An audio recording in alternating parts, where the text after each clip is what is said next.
बहुत आसान है कहना मोहब्बत तुमसे करते हैं, मगर मतलब मोहब्बत का समझ लेना नहीं आसान।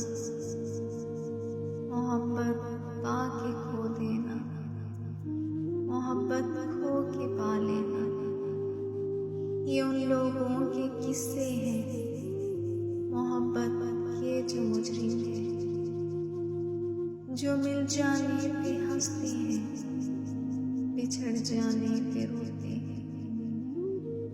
सुनो सुनो, मोहब्बत करने वाले तो बहुत खामोश होते हैं,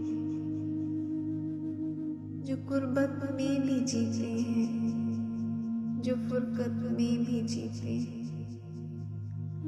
ना वो फरियाद करते हैं, ना वो अश्कों को पीते हैं।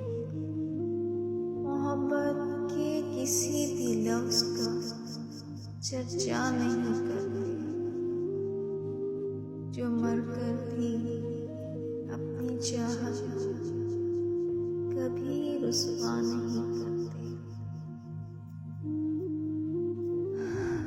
मोहब्बत